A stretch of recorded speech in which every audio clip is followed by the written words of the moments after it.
Hello friends, welcome to my mini blog. सकाळे उठू उठू मु मो बेड को सजाड़ी नेली। तापर चलिली मु मो बापा चा बसैबाकू। चा हो सारा पर बापा को पीवाकू देदेली।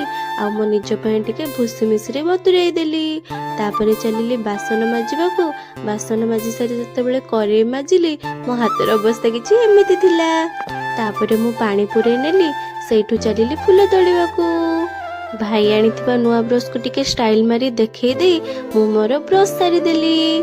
ब्रश सारी बतुरई भूसी मिश्री को पी देली। जेहेतु मोर आज टिके चुट्टी धोइबार थिला मु मो चुट्टी रे लेंबू लगई देली। चुट्टी रे लेंबू लगेले जदि कोन हुए जानिबाकू चाहुचंदी परे केतेबेले जणई देबी। सेठू काम सारी मु चलिली मो बो पाखकू। मो बो काम करी थकी जाइथिला बोली मु ता सहित टिके लागुथिली। जेहेतु आम घरे मुड़ी भजा जाए मो बो को टिके मुड़ी भाजिबारे हेल्प कर देली। सेठू आम मिट्टू सहित टिके खेलिली। तापरे चलिली गाधेबाकू। आजिर मिनी ब्लॉग को मु एठी एंड करूची। रहिली नमस्कार, जय जगन्नाथ।